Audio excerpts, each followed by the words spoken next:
Hello guys, welcome to this first lesson of virtual summer school. Now keep in mind that summer school is going to last only 16 days, so please make sure that you do your best every day, that you follow the expectations, that you complete the assignments, and you turn them in on time. So this first lesson is about absolute value equations. And what I'm going to do is I'm going to work for you the first page. I'm going to model for you a few problems. And then I'm going to ask you to complete the second page. So if you have the opportunity to print this second page, you can do so. You can work these problems, take a picture, and then submit by today, by the due date. Instead, if you don't have the opportunity to print this page, what you can do is work this problem in your notebook or just on some scratch paper. Take a picture of what you did and just submit into Schoology. Okay? Okay, so what's the meaning of absolute value? Well, you probably recall that absolute value represents the distance of a number from 0 on a number line. And therefore, if I want to find the absolute value, for example, of a number, right? So if I want to find the absolute value of 5, well, how many units away from 0 is the number 5? Well, if you are on a number line, and this is 0, you know that 5 is 5 units away from 0, so the absolute value of 5 is equal to 5. Now, if you want to find the absolute value of negative 5, then negative 5 is still 5 units away from 0 on a number line.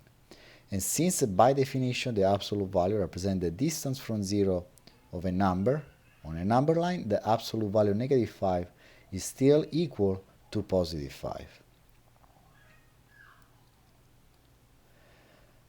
So the important concept I want you to remember is that absolute value represents a distance. Okay, so anytime we talk about absolute value, you need to think in terms of a distance. And this implies that the absolute value can never be negative. Okay, absolute value cannot be negative because it's a distance.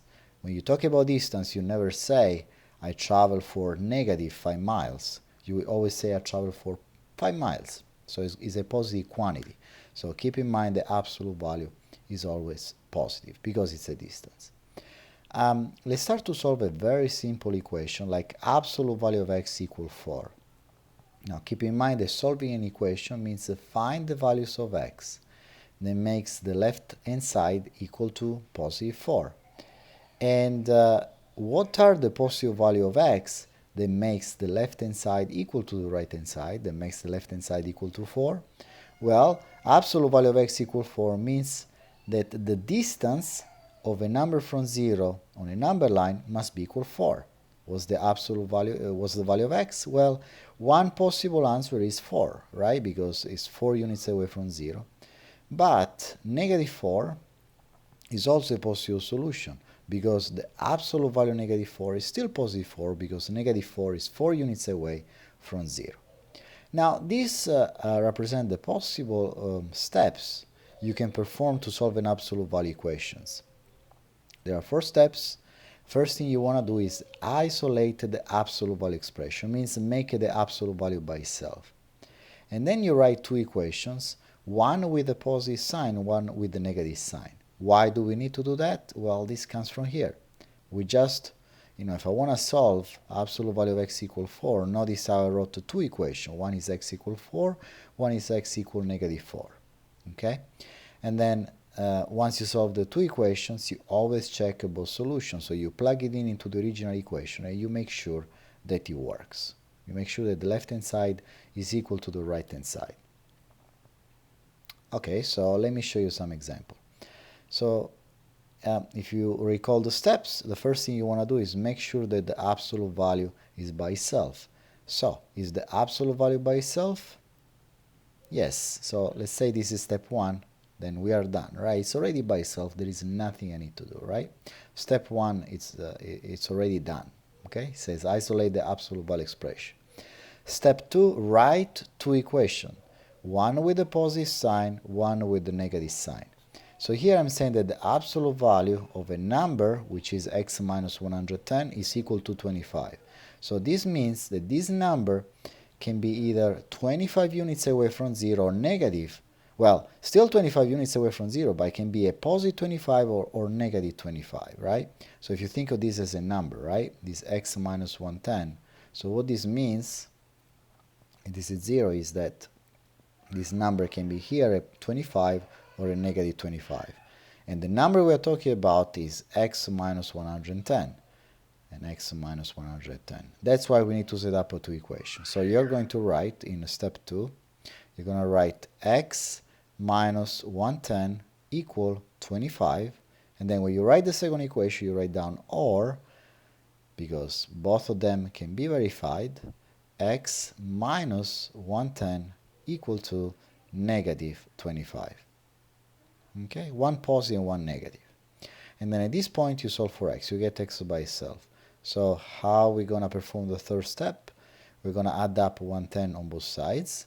So if you do plus 110, plus 110, and we can solve this at the same time, so I'm going to add the 110 on both sides here too. So step number 3, we get x equal to 135, that's one possible solution, or if I add the 110 here, 110 minus 25 will be equal to positive, there should be 85, okay? So, or x equal to 85. So, two possible solutions. Okay, and finally, step number 4. Now, you don't need to write the steps necessarily, okay? But I'm writing for you just the first time so you can see the process that I'm using. Okay, so at this point, you want to verify that the solution works. Let's start with 135. Well, if I plug it in, I get 135 minus 110 equal 25. Is this true? 135 minus 110 is the same thing of absolute value 25. Is the absolute value 25 equal 25? Yes. So this works, and 135 is one solution. Let's try the second one, 85. So now I have 85 minus 110. Is this equal to 25? Well, let's see. 85 minus 110 is negative 25. Is the absolute value negative 25 equal to 25? Yes, because negative 25 is 25 units away from 0, so they are both solutions. So 135 and 85 are the two solutions of this equation. Okay? Alright, so now I'm gonna work the rest of the problem a little bit faster, okay? But you're more than welcome to stop the video and review this process again. Alright, so what we want to do as a first step is isolate the absolute value. We want to get this by itself. So in order to do that, we need to subtract 4 from both sides, and we end up with a minus 5 equal to 9 minus 4, which is 5. What do we do next? What we do is we isolate, we already isolated the absolute value. We set up two equations. So what are the two equations? One is going to be with the positive sign, a minus 5 equal 5. And the second one, we just write down or a minus 5 equal to negative 5. One with the positive and one with the negative right-hand side. Alright, so we add up 5 on both sides, plus 5. So what we get now is a equal to, this cancel out, 5 plus 5 is 10, or, and we do the same thing here, we add 5. So this simplify, a equal to negative 5 plus 5, which is 0. Are these solution? Well, let's verify. Now, you can do this mentally if you want, or you can just plug it in and do this step by step. If I plug in 10, we get 10 minus 5, which is 5. The absolute value of 5 is 5. 5 plus 4 is equal 9, so this is true. Okay, so I just did this. I plug in 10 minus 5, and then I add the 4. Is equal to 9? Yes, because this is 5, Absolute value of 5 is 5. 5 plus 4 is equal 9. So this is true. 0. Would 0 works? Okay, so this is a solution, right? Would 0 works? Let's see. 0 minus 5 is the absolute value of negative 5. And we want to add the 4 and make sure it is equal to 9. What's the absolute value of negative 5?